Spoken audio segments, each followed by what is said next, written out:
Le Seigneur soit avec vous. Évangile de Jésus-Christ selon Saint Jean. En ces temps-là, Jésus disait à ses disciples, « Que votre cœur ne soit pas troublé. Vous croyez en Dieu, croyez aussi en moi. Dans la maison de mon Père, il y a de nombreuses demeures.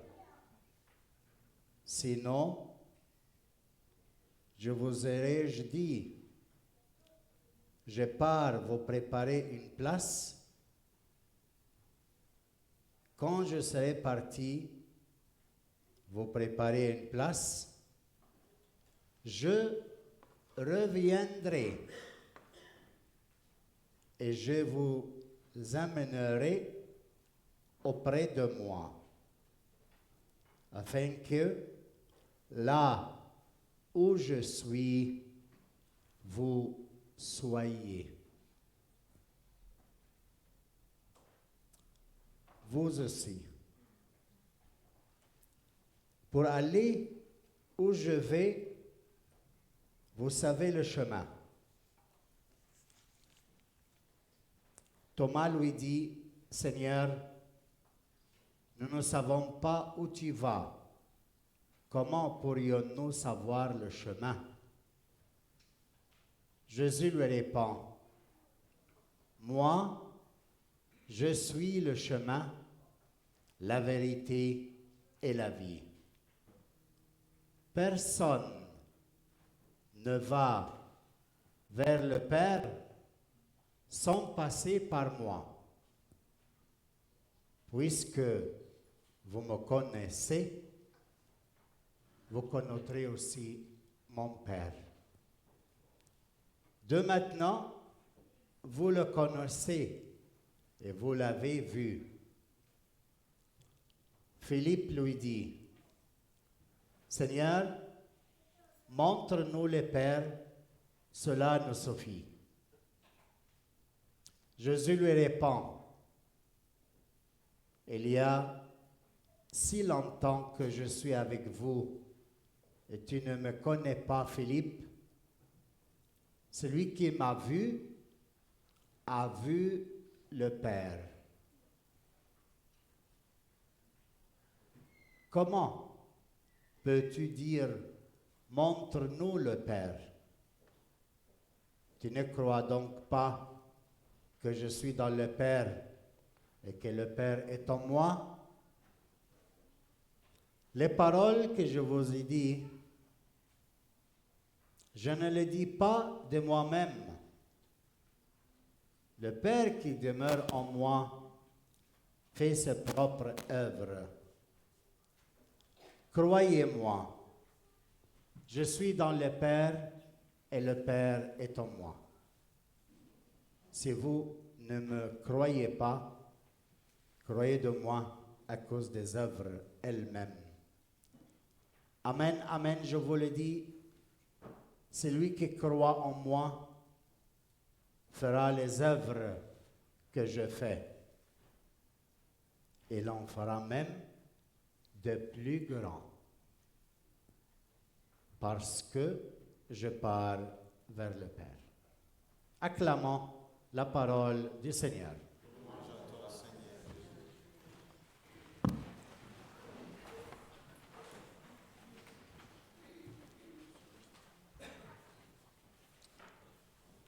Bienvenue, frères et sœurs, dans ces 5e dimanche de temps du Pâques. Et le Seigneur nous a préparés pour accueillir chacun de nous ce matin cette parole.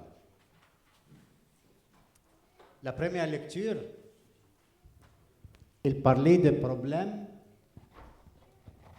qu'il y avait dans la communauté chrétienne, la communauté de l'Église primitive. Excusez une minute, Joseph, s'il te plaît, la porte au début, ferme-la parce que ça a beaucoup de mouvements.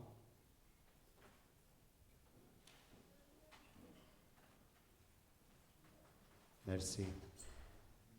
Bien, asseyez-vous. Moi, je vous disais que dans la première lecture, Saint Luc, celui qui a écrit les Actes des Apôtres, il a mis dans la lumière un problème dans la communauté, parce que c'est normal dans les communautés qu'il y a des problèmes dans la maison avec papa et maman, les enfants. Toujours il y a des problèmes. On ne croîtrait pas, on ne grandit pas sans passer par des problèmes et des crises. Et alors, quel était le problème dans la communauté chrétienne au premier jour? La nourriture s'est distribuée dans la communauté. Il y a des mondes qui viennent des langues grecques. Mais il y en a d'autres qui viennent des langues hébraïques. Alors, les apôtres servaient tout le monde. Mais ce qui se passait pratiquement, que les veuves des parties des langues grecques, ils voyaient qu'ils sont mal servis à table, moins servis que les veuves des langues hébraïques. Et alors, qu'est-ce qu'elles faisaient les veuves des langues grecques? Ils récriminaient. Vous savez qu'est-ce que ça veut dire récriminer? Murmurer. C'est-à-dire que les événements qui passent, soit qu'ils soient dans la communauté, à la maison, dans le travail, dans le groupe de partage ici à la paroisse, dans l'activité, il y a la murmuration. C'est-à-dire quoi? Que je ne suis pas d'accord avec l'événement qui se passe et je suis en train de juger les responsables en les accusant qu'ils sont en train sont en train de mal faire les choses. Et c'est pour cela qu'on a cette réalité. C'est la murmuration. Parler mal contre quelqu'un. Et qui est ce quelqu'un?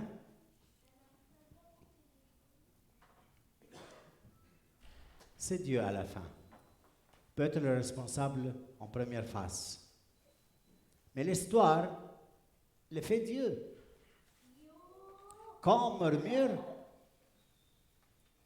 on parle mal contre Dieu.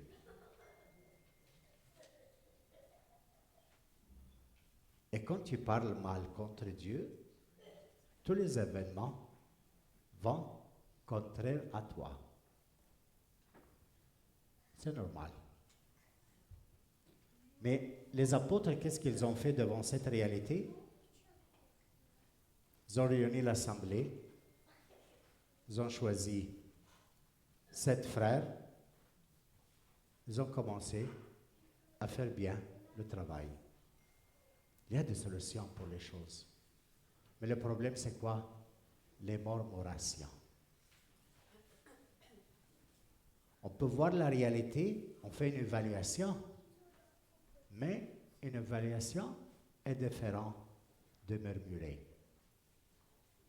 Ah, mais quel enfant que j'ai à la maison. Oh Seigneur. Mais quel responsable dans le travail. Oh Seigneur, mamma mia, c'est pas possible. Mais quel groupe j'ai à la paroisse pour faire cette activité? Ah, si tu savais que celui-là, oh Seigneur, ne me dis pas. Qu'est-ce que ça veut dire ça? Que dans ton histoire, tu n'acceptes pas ni les événements, ni les personnes. Alors, tu murmures contre Dieu. Tu peux affronter la réalité. Tu peux évaluer. Tu peux dire ton opinion, mais pas parler mal contre Dieu et contre les personnes. Parce que ce péché divise, soit à la maison, soit dans la communauté, soit avec les amis. Et la division vient de démons. Quand tu trouves un groupe où il y a des divisions, c'est que les démons travaillent là-dedans. Et alors, qu'est-ce qu'il dit le Seigneur Jésus dans cette réalité? Il dit, ne soyez pas troublés. Mais pourquoi troublés? Nous sommes dans le chapitre 14 de l'évangile de Saint Jean ce matin. Pourquoi troublés? Et c'est parce que, après avoir accompli le lavement des pieds, il va les quitter. Il va aller dans son chemin, entrer dans la croix. Il attend la mort et la résurrection. C'est pour cela qu'il ne va pas les voir dans cette période.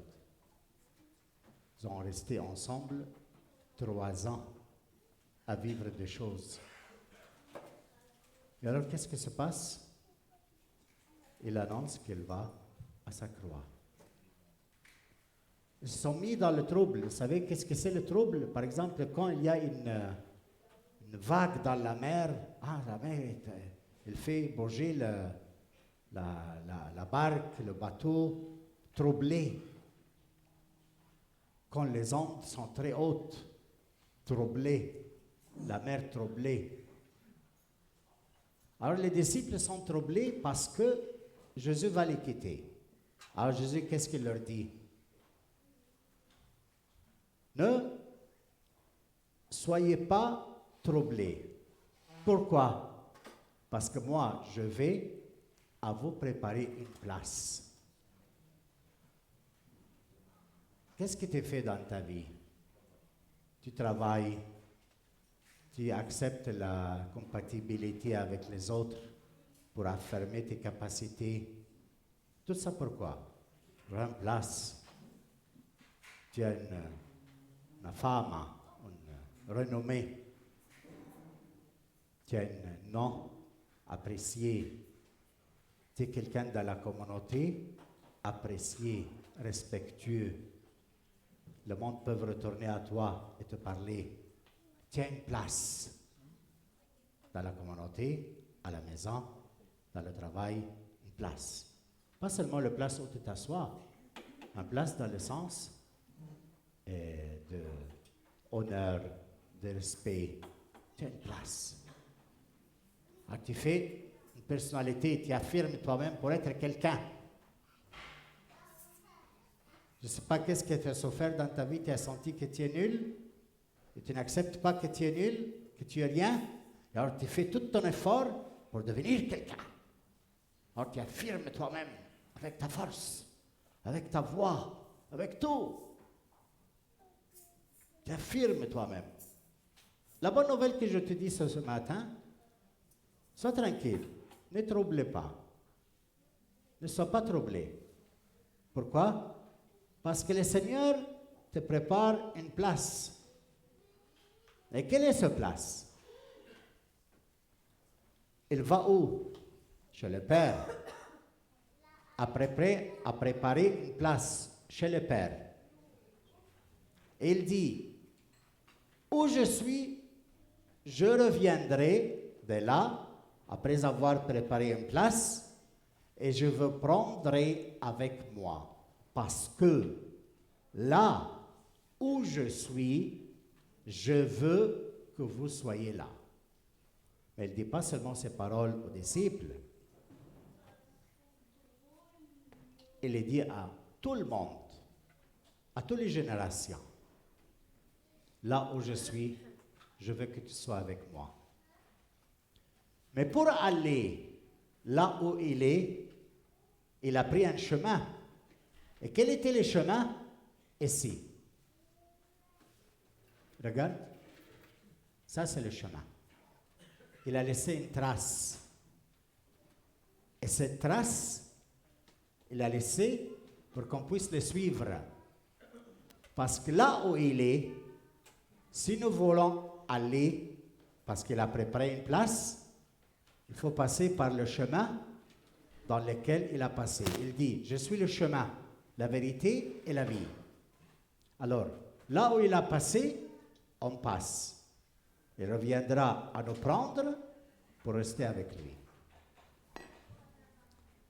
Sa place, c'est où? C'est dans le Père.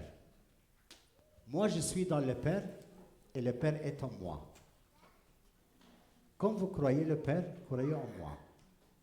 Alors, où il va, ta destination? Nagigorge, il est mort. Où il est allé?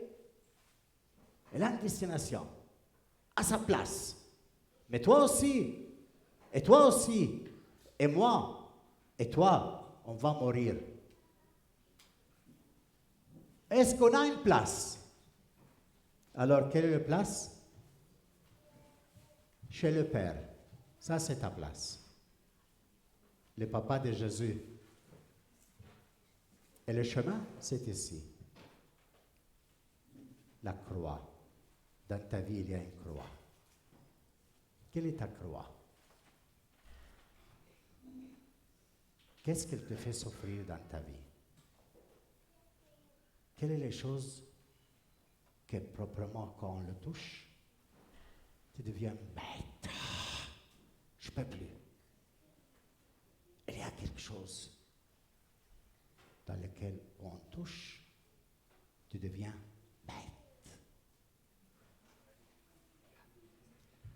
Elle ne change pas. Ses faiblesses ne changent pas. Depuis combien d'années qu'il a découvert, elle est aujourd'hui, elle ne change pas. Pourquoi? La croix t'apprend de devenir petit et t'adresser vers papa, comme un bébé. Regardez le bébé qu'il y a enfant là. Quand il essaie de marcher, il tombe. Qu'est-ce qu'il fait? Il pleure. Maman elle court vers lui et papa court vers lui pour l'aider à se lever et apprendre à marcher. Alors pourquoi ta faiblesse? Pourquoi ces choses-là que tu haïs en toi-même? Pourquoi ta croix? Tu deviens humblement petit. Petit. Seulement le petit qui entre dans le royaume de Dieu. Et le petit, il sait s'adresser à papa. Les grands, les adultes, pas besoin de papa, ni de maman. Ils sont braves, ils font tout seuls. Chapeau. Alors attention, notre vie elle a un sens. Découvrir quelle est ta croix. Parce que c'est là qui t'amène à papa. Ta place, c'est en papa, à travers Jésus-Christ. L'intimité que tu as avec Jésus, elle te fait connaître ta croix, tu l'acceptes, il t'amène jour après jour pour trouver ta place en papa. Alors, tu peux passer par n'importe quoi dans la vie. Tu n'es pas détruit. Pourquoi? Parce que papa te protège. Il n'y a rien contre toi dans la vie. Tout est pour ton bien. Tout. La maladie, la vieillesse, le manque d'argent. Tout est pour ton bien. Si tu es en papa, tu vis